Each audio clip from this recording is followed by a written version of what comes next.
Olá, queridos amigos do GPEC, Grêmio Espírita, Perseverança e Caridade. Eu sou Michele, trabalhadora dessa instituição no setor doutrinário e no atendimento fraterno.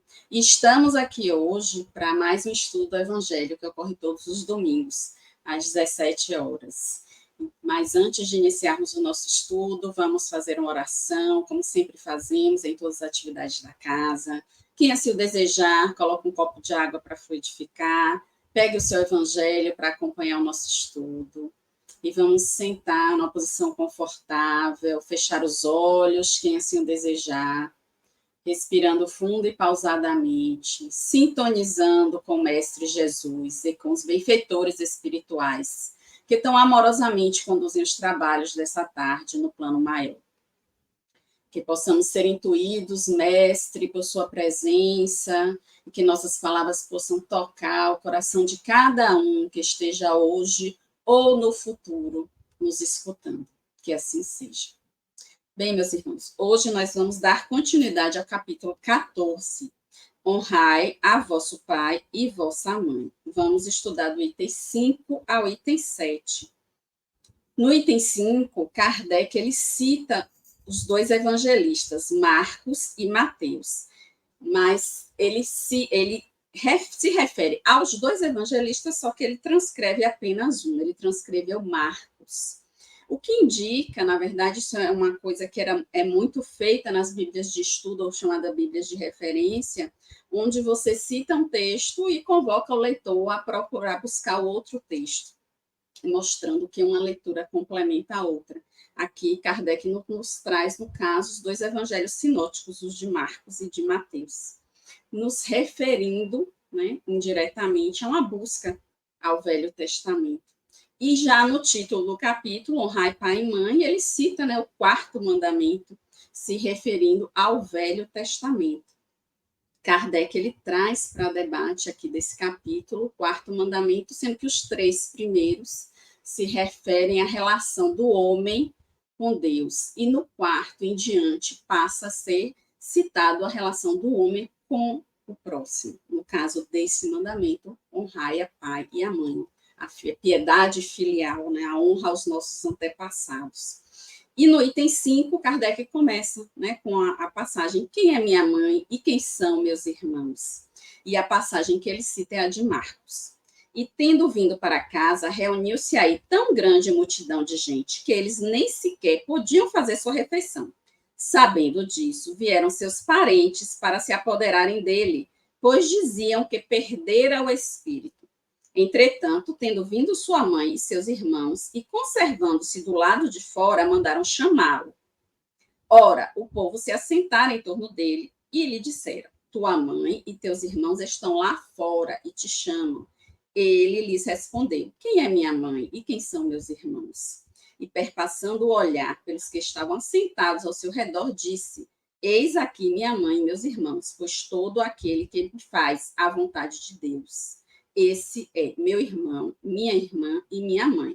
Marcos 3, 20, 21, 31 a 35 e Mateus 12, 46 a 50. E Kardec comenta essa passagem, Marcos e Mateus, nos itens 6 e 7. No item 6, ele inicia: singulares parecem algumas palavras de Jesus, por contrastarem com sua bondade e sua inalterável benevolência para com todos. Os incrédulos não deixaram de tirar daí uma arma, pretendendo que ele se contradizia. Fato, porém, irrecusável é que sua doutrina tem por base principal, por pedra angular, a lei de amor e caridade.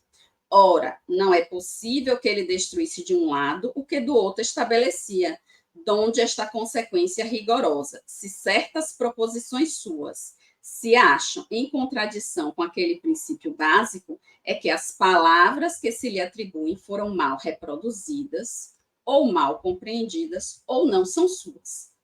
No item 7, continua: causa admiração com fundamento, que neste passo mostrasse Jesus tanta indiferença para com seus parentes, e de certo modo renegasse sua mãe. Pelo que concerne a seus irmãos, sabe-se que não o estimavam, espíritos pouco adiantados, não lhe compreendiam a missão, tinham por excêntrico o seu proceder, e seus ensinamentos não os tocavam, tanto que nenhum deles os seus irmãos, o seguiu como discípulo. Mas quem são os irmãos de Jesus? A gente tem algumas teorias. Uns acreditavam que, na verdade, eram primos. Por quê? Porque a palavra primo e irmão, no grego, adelphos, eram similares. Então, adelphos significava primos, irmãos ou parentes pertencentes a um clã próximo. Então, muitos acreditam que, na verdade, se tratavam de primos de Jesus. Outros ainda, né, imaginam que esses seriam os irmãos do primeiro casamento de Moisés, porque Moisés era, desculpa, José, porque José era viúvo. Então, provavelmente, ele teria filhos do primeiro casamento. E ainda que seriam os outros filhos de Maria depois de Jesus. Porque, por exemplo, nas versões em grego e latim do Evangelho de Lucas, Lucas descreve Jesus como sendo filho primogênito. Sendo filho primogênito, se supõe que haveriam mais outros filhos. Essa palavra primogênito foi suprimida das versões mais novas. Mas também muita gente acha que realmente Jesus não teve irmãos, porque senão na cruz, por que Jesus designaria João para que cuidasse de Maria? Se ele tivesse outros irmãos, ele designaria os irmãos. E, no entanto, na cruz, ele fala para João tomar conta de que João seria o filho de Maria e Maria seria a mãe de João. Então, isso são controvérsias que eu achei bom trazer para o nosso estudo, para que tenhamos conhecimento, mas não é, sem dúvida, o cerne do nosso estudo hoje. Emmanuel, no livro Consolador, na questão 342, é questionado sobre o significado dessa passagem. Perguntam a Emmanuel a resposta de Jesus aos seus discípulos: quem é minha mãe e quem são meus irmãos? É um incitamento à edificação da fraternidade universal? O Senhor referia-se à precariedade dos laços de sangue, estabelecendo a fórmula do amor, que não deve estar circunscrita ao ambiente particular, mas ligada ao ambiente universal, em cujas estradas devemos observar e ajudar fraternalmente a todos os necessitados, desde os aparentemente mais felizes aos desvalidos de toda sorte. Então, seguindo ainda no texto de Kardec, ele, Jesus, nenhuma ocasião desprezava de dar um ensino. Aproveitou, portanto, a que se lhe deparou com a chegada da sua família para precisar a diferença que existe entre a parentela corporal e a parentela espiritual, diz Kardec. E ainda no item 8, o item seguinte desse trecho, Kardec esclarece: há, pois, duas espécies de famílias, as famílias pelos laços espirituais e as famílias pelos laços corporais. Duráveis as primeiras se fortalecem pela purificação e se perpetuam no mundo dos espíritos, através das várias migrações da alma. As segundas, frágeis como a matéria, se extinguem com o tempo e muitas vezes se dissolvem moralmente, já na existência atual. Foi o que quis Jesus tornar compreensível, diz Kardec, dizendo de seus discípulos: aqui estão minha mãe e meus irmãos, isto é, minha família pelos laços do Espírito. Pois todo aquele que faz a vontade de meu Pai, que está nos céus, é meu irmão, minha irmã e minha mãe. No capítulo 4 do Evangelho segundo o Espiritismo, no item 18, Kardec ainda nos explica: os laços de família não sofrem destruição alguma com a reencarnação, como pensam certas pessoas. Ao contrário, tornam-se mais fortalecidos e apertados. O princípio oposto, sim, os destrói. No espaço, os espíritos formam grupos ou famílias entrelaçados pela afeição, pela simpatia e pela semelhança das inclinações. Kardec destaca nesses itens que Jesus em nenhum momento rejeita a sua família. Ele aproveita esse acontecimento para nos lembrar que a nossa família vai muito além daquela família física e que somos todos conectados, devemos todos ser considerados como irmãos. Né? Ele estava ali na casa de Simão Pedro, cercado por uma multidão, do lado de dentro, do lado de fora, pessoas que estavam ali em busca de consolo, de ouvir a sua palavra, quando alguém chega para ele e lhe diz: mestre, estão aí fora sua mãe e seus irmãos. Por que eles foram em busca de Jesus? Vamos entender o contexto. Jesus tinha feito alguns milagres no sábado, inclusive o milagre do paralítico no tanque de Betesda, que era um sábado, os doutores da lei presenciaram esse milagre e estavam denunciando Jesus, muitos dos quais queriam já prendê-lo. Claro que a sua família, sua mãe e seus irmãos ficaram preocupados e queriam até mesmo saber se esses boatos eram verdade, se não eram verdade, então e foram em busca dele para conversar com ele, para, entre aspas, para tirar uma satisfação, esclarecer a situação. E Jesus, que ele nunca perdia a oportunidade de ensinar, que era o que ele se propunha a vir fazer, ele tira dessa situação uma mensagem. Qual seria essa mensagem? Ele fala que quem são os irmãos e a mãe, se não todos aqueles que estão reunidos ali? Então, ele trazendo isso, né, para a nossa realidade no Espiritismo, nós sabemos que nós temos uma família corporal e uma família espiritual, que são todos aqueles seres que já convivemos existências após existências e que nos são afim de alguma forma construída ao longo, né, das múltiplas existências que tivemos. Não necessariamente são afins para o bem, mas existem seres que são afins também para o mal. Né? Não existem só congregações de seres afinizados ao bem. E muitas vezes, na nossa família carnal, nós regressamos junto a esses seres, esses desafetos, muitas vezes do passado, para nos reajustarmos, né, para que a gente estreite esses laços que ficaram pendentes em outras situações, em outras reencarnações. Então, é aquele desafeto que nos encarna como um filho para que aprendamos a amar, que nos encarna como uma mãe, como um pai, para que estreitemos esses laços de carinho. Então, a configuração de uma família de encarnados, ela não se dá de uma forma fortuita, não tropeçamos no meio fio e caímos dentro de uma família. Não é assim que funciona. Isso tudo é planejado, isso tudo é aceito e combinado muito antes de nós virmos a esse plano. Então, é importante que façamos um esforço para que nós possamos nos ajustar, né, nos sintonizar e cumprir a nossa missão, seja enquanto pai, enquanto uma mãe, enquanto irmão, enquanto um filho, neste seio familiar, por mais difícil que essa situação possa parecer. Mesmo aqueles pais que nos abandonaram ainda em ter infância, ou abandono físico, ou abandono emocional, eles nos deram o que mais grato poderiam dar, que é a nossa vida.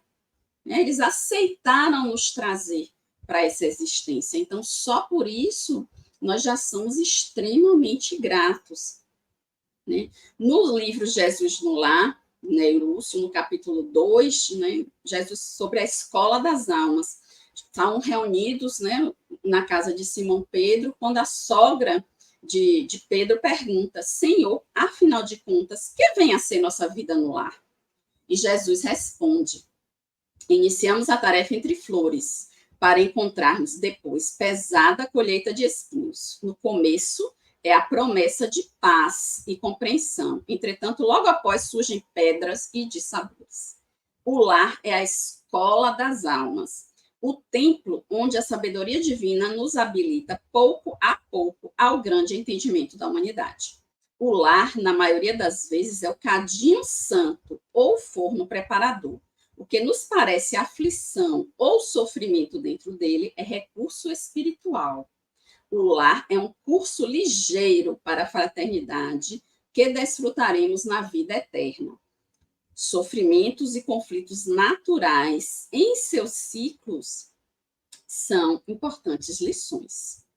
Então, quanto pais, muitas vezes nós temos uma tarefa árdua de acolher espíritos, né, que são difíceis, mas não desanimemos, porque essa foi a missão que nos foi dada.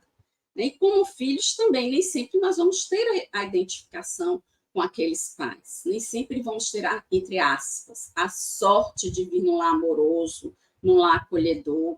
Muitas vezes encarnamos num lar onde todas aquelas pessoas à nossa volta nos causam estranheza. Mas o que seria isso, senão uma lição, né? Um aprendizado? Se estamos naquele lar, é porque dali temos que aprender alguma coisa. E esse capítulo, né, Emmanuel traz no livro Vida e Sexo, no capítulo da família, sobre esse tema da piedade filial. De todas as associações existentes na Terra, excetuando naturalmente a humanidade, nenhuma talvez mais importante em sua função educadora e regenerativa que a constituição da família. Arraigada nas vidas passadas de todos aqueles que a compõem, a família terrestre é formada assim, de agentes diversos, porquanto nela se reencontram comumente afetos e desafetos, amigos e inimigos, para os ajustes e reajustes indispensáveis ante as leis do destino. Temos dessa forma, no instituto doméstico, ou seja, no lar, uma organização de origem divina, em cujo seio encontramos os instrumentos necessários ao nosso próprio aprimoramento para a edificação do mundo maior. Ou seja, nós não podemos escapar desse reajuste, porque muitas vezes, enquanto conhecedores da doutrina espírita, nos limitamos a dizer, nessa vida ainda não vou conseguir fazer esse reajuste, então vai ficar para uma próxima. Só que nós esquecemos que nós não só temos um ou dois desafetos do passado, nós temos milhares, vários, ao longo de inúmeras encarnações, e nós não sabemos quando nós vamos novamente ter a chance de nos reencontrarmos com aquela pessoa. Então, o momento de ajustarmos nossas diferenças, nossas dívidas, é esse. Esse é o momento atual. Então, nós temos que buscar esse reencontro e esse reajuste nessa presente encarnação.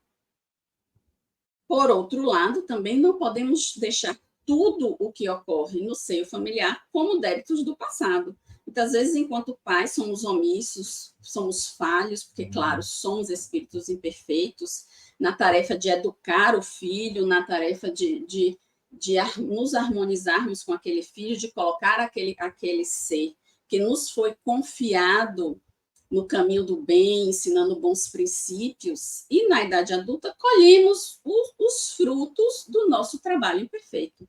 É isso que Emmanuel nos traz em Pensamento e Vida, no capítulo Filhos.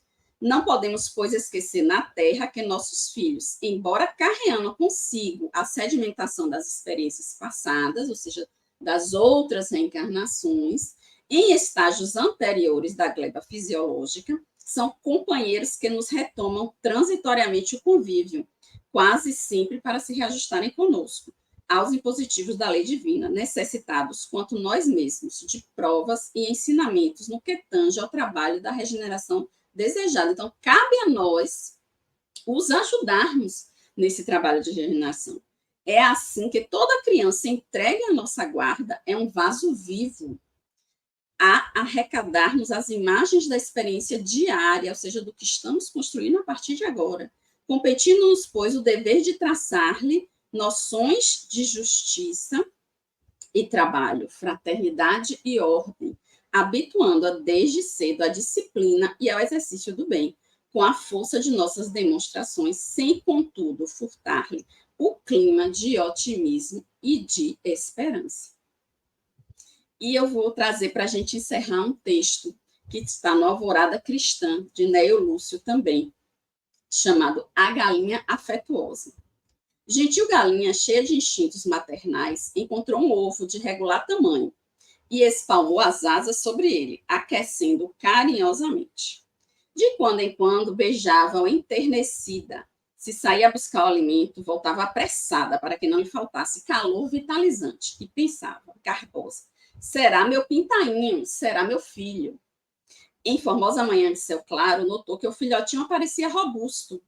Criou com todos os cuidados, no entanto, em dourado crepúsculo de verão, viu fugir pelas águas do lago, sobre as quais deslizava contente. Chamou como louca, mas não obteve resposta. O bichinho era um pato arisco e fujão. A galinha, desalentada por haver chocado um ovo que não lhe pertencia à família, voltou muito triste ao velho poleiro. Todavia, decorrido algum tempo e encontrando outro ovo, repetiu a experiência. Nova criaturinha frágil veio à luz, protegeu-a com ternura, dedicou-se ao filho com todas as forças, mas em breve reparou que não era um pintainho qual fora ela mesma na infância. Tratava-se de um corvo esperto que a deixou em doloroso abatimento, voando em pleno céu para juntar-se aos escuros bandos de aves iguais a ele. A infortunada mãe sofreu muitíssimo. Entretanto, embora resolvida a viver só, foi surpreendida certo dia por outro ovo de delicada feição. Recapitulou as esperanças maternas e chocou. Dentro em pouco o filhote surgia. A galinha afagou feliz, mas com o transcurso de algumas semanas observou que o filho já crescido perseguia ratos à sombra. Durante o dia dava mostra de perturbado e cego. No entanto, em se fazendo a treva, exibia olhos coruscantes que amedrontavam. Em noite mais escura, fugiu para uma torre muito alta e não mais voltou. Era uma coruja nova, sedenta de aventura. A carinhosa ave dessa vez desesperou em definitivo, saiu do galinheiro gritando e dispunha-se a cair nas águas de rio próximo. Em sinal de protesto contra o destino, quando grande galinha mais velha a abordou, curiosa em indagar os motivos que a segregavam tamanha dor, a mísera respondeu historiando o próprio caso. A irmã experiente estampou no olhar linda expressão de complacência e considerou cacarejando. Que é isto, amiga? Não desespere. A obra do mundo é de Deus, nosso Pai. Há ovos de gansos, perus, marrecos, andorinhas e até de sapos e serpentes, tanto quanto existem os nossos próprios ovos. Continue chocando e ajudando em nome do poder criador. Entretanto, não se prenda aos resultados do serviço que pertence a ele e não a nós, mesmo porque a escada para Deus é infinita e os degraus são diferentes. Não podemos obrigar os outros a serem iguais a nós, mas é possível auxiliar a todos de acordo com as nossas possibilidades, entendeu? A galinha sofredora aceitou o argumento, resignou-se e voltou mais calma ao grande parque avícola a que se filiava. O caminho humano estende-se repleto de dramas iguais a este. Temos filhos, irmãos, parentes diversos, que de modo algum se afinam com as nossas tendências e sentimentos. Trazem consigo inibições e particularidades de outras vidas, que não podemos eliminar de pronto. Estimaríamos que nos dessem compreensão e carinho, mas permanecem imantados a outras pessoas e situações, com as quais assumiram inadiáveis compromissos. De outras vezes, respiram noutros climas evolutivos. Não nos aflijamos, porém. Cada criatura pertence à claridade ou sombra, à alegria ou tristeza do degrau em que se colocou. Amemos sem o egoísmo da posse e sem qualquer propósito de recompensa, convencidos de que Deus fará o resto. Então, meus amigos, vamos encerrar nossa conversa de hoje fazendo uma vibração por todos aqueles que estiveram aqui presentes, nos escutando neste momento, ou no futuro próximo. Vamos vibrar por todos os nossos familiares, mesmo aqueles familiares mais difíceis, que mais nos põem à prova, cerquemos, envolvemos de todo o amor possível, de uma luminosidade radiante.